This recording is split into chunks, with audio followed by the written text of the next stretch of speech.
Welcome back to my channel Dua gardening. Viewers, कैसे हैं आप सब? उम्मीद है खैरियत से होंगे।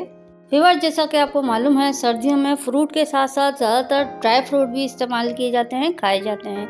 तो ड्राई फ्रूट में सबसे अच्छा ड्राई फ्रूट है इंजीर। तो आज की वीडियो में मैं आपको बताने वाली हूँ कि खुश्क इंजीर से हम किस तरह इंजीर का पौधा अपने घर में ही आसानी से उगा सकते हैं, लगा सकते हैं, और इसको किस एज में इसको क्या क्या ज़रूरियात होती हैं, कितना पानी देना है, कितनी हवा, मिट्टी, खाद और धूप वगैरह प्रोवाइड करनी है। कीड़े कौन कौन से लगते हैं, कीड़ों से इसकी बचाव कब करना है, कैसे करना है, सारी इन्फॉर्मेशन आपको इसी वीडियो में मिल जाएंगी। तो सिंपली हमें क्या करना है, एक खुश्क इंजीर लेनी है। एक ही खुश्क इंजीर में बहुत सारे बीज होते हैं, उसको रात में पानी में भिगा दें। बीज अपने आप जो है वो पानी में नीचे बैठ जाएंगे और उसके बाद आप उसको छान लें और सुबह में मिट्टी में लगा दें। सिंपली छोटे से गमले में लगाएं सबसे पहले, उसके बाद उसकी रिपोर्टिंग कर सकते हैं आप 2 महीने के बाद। 2 महीने बाद उनको या तो अलग अलग गमलों में शिफ्ट कर दें या फिर एक साथ ही गुच्छे की शक्ल में एक गमले में लगा दें। फ्रेश इंजीर से भी बीज निकालने का और उसको उगाने का भी सेम तरीका है। इंजीर के पौधों को 2 महीने के या 4 महीने के बाद आप अलग अलग गमलों में शिफ्ट कर सकते हैं। उससे पहले ना करें, क्योंकि वो सरवाइव नहीं कर पाते जब तक ये मैच्योर ना हो जाएं। तो 4 महीने या 2 महीने के अंदर अंदर इनकी जड़ें इतनी पुख्ता हो जाती हैं कि ये अलग अलग सरवाइव कर सकते हैं, वरना इसको आप ऐसे ही गुच्छे की शक्ल में बढ़ने दें, उगने दें। फर्टिलाइज़र की बात की जाए तो साल में 2 दफ़ा इसको फर्टिलाइज करें आप। लेकिन जब ये छोटी स्टेज में हो, सीडलिंग स्टेज में, तो आप इसको हर 2 महीने के बाद फर्टिलाइज़र दें। फर्टिलाइज़र इनको छोटी स्टेज में लिक्विड फर्टिलाइज़र देना है, यानी कि पानी में घोलकर खाद देनी है। डायरेक्ट खाद ना दें, क्योंकि वो उस तरह जल सकते हैं। पेस्ट अटैक की बात की जाए तो हर स्टेज में इसको पेस्ट का काफ़ी ख़तरा होता है, स्पेशली वाइट फ्लाई का। छोटी छोटी वाइट मक्खियाँ होती हैं, छोटी छोटी एकदम, वो इसको बहुत तेज़ी के साथ डैमेज करती हैं और ख़त्म कर देती हैं। वाइट फ्लाई और मिली बग्स इसके दुश्मन हैं। तो इसको सीडलिंग स्टेज में, जब इसमें बीज में से 2 पत्ते निकल आए, तब ही से आप इसे रूटीन बना लें कि आपको इसको स्प्रे करना है। कौन सा स्प्रे करना है? कोई भी अच्छी दवाई नर्सरी से जाके आप खरीद सकते हैं। नहीं है तो लहसुन और प्याज के छिलके का पानी आप रखें हर हफ्ते बनाकर, और उसको हर हफ्ते ऊपर नीचे पत्तों पे ज़रूर करें लाजमी। नहीं तो नीम ऑयल स्प्रे या नीम वाटर भी मैंने घर में बनाना सिखाया है, आप वो वीडियो भी देख सकते हैं।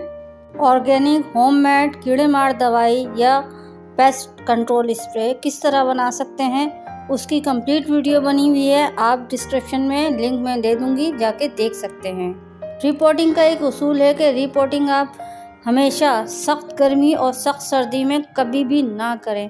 बहुत ही अशद ज़रूरत हो तो आप सख्त गर्मियों में और सख्त सर्दी में रिपोर्टिंग यानी गमला तब्दील कर सकते हैं, वरना ना करें, क्योंकि सर्दियों में वैसे भी पौधे ज़्यादातर डोरमेंसी में चले जाते हैं, यानी ज़्यादातर पौधे की ग्रोथ स्लो हो जाती है, वो तकरीबन सो जाते हैं। आम भाषा में वो सो जाते हैं। तो सोते हुए पौधे को बिला वजह छेड़ने की ज़रूरत नहीं है। जब बाहर का सीज़न आए तब आप इसको रिपोर्ट करें, तब तक उसी गमले में वो मरेगा नहीं, जिंदा रहेगा। रिपोर्टिंग के बाद, ये बहुत ही छोटे पौधे हैं, तो इनको रिपोर्टिंग के बाद आप ऐसी जगह पे रखें जहाँ पे सिर्फ 2 घंटे की धूप आती हो, ज़्यादा धूप नहीं हो, और थोड़ा शेड एरिया में रखें, यानी पे जहाँ पे छज्जा डला हुआ हो या छप्पर हो किसी किस्म का, तो डायरेक्ट धूप इनको ना पड़े और डायरेक्ट सर्दी में जो ओस गिरती है रात में वो भी ना पड़े। इस बात का ख्याल रखें। इनके बाद भरपूर अंदाज में इसको पानी देना है कि वो ड्रेनेज होल से निकल आए, और उसके बाद रूटीन ये रखनी है कि इसकी थोड़ी सी भी मिट्टी ज़रा सी भी खुश्क हो तब इसको आपको पानी लगाना है।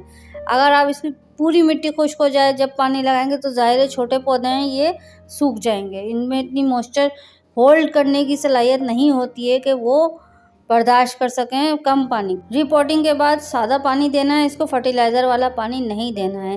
रिपोर्टिंग के तकरीबन 2 हफ्ते के बाद आप इसको फर्टिलाइज़र वाला पानी यानी कि लिक्विड खाद इसको देना शुरू करें।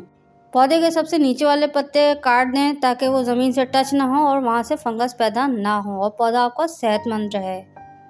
गमला तब्दील करते वक्त थोड़ी थोड़ी इसकी जड़ें को आप कट कर दें ताकि ये नई जड़ें तेज़ी से बना सके और इसमें ज़्यादातर पत्ते निकल आएँ। सन रिक्वायरमेंट की बात की जाए तो ये एक फ्रूट प्लांट है, ड्राई फ्रूट प्लांट है, इंजीर का पौधा।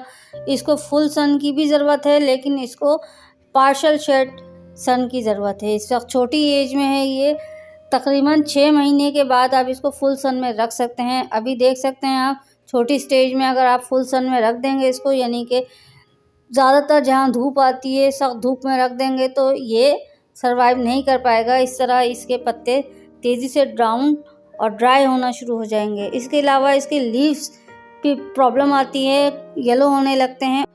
अगर अंजीर के पत्ते न्यूट्रिशन की कमी यानी ग़िज़ा की कमी की वजह से पीले हो रहे हैं तो आप इसको भरपूर ग़िज़ा दें। इस कंडीशन में आपको इसको लिक्विड फर्टिलाइज़र देना है और इसको ऐसी जगह रखना है जहाँ पे सिर्फ 2 घंटे की धूप आए और डायरेक्ट आसमान की जो ठंड है वो इस पर ना पड़े, पार्शल शेड हो, कोई शेड हो। दोस्तों, अगर आपको जल्दी इंजीर का पौधे में से इंजीर चाहिए तो आप एक मैच्योर पौधा घर में ला सकते हैं और उसकी देखभाल भी बिल्कुल इसी तरीके से कीजिए जिस तरह अभी मैंने बताई है, और उससे आप इंजीर हासिल कर सकते हैं। और इस तरह आप बीजों से भी उगा सकते हैं और बाद में जाके इसको आपस में ग्राफ्टिंग कर सकते हैं और इसको एयर लेयरिंग भी कर सकते हैं। तो आज की वीडियो में इतना ही, मिलते हैं किसी और अच्छे कंटेंट के साथ। तब तक के लिए अपना बहुत ख्याल रखें। Take care, bye bye.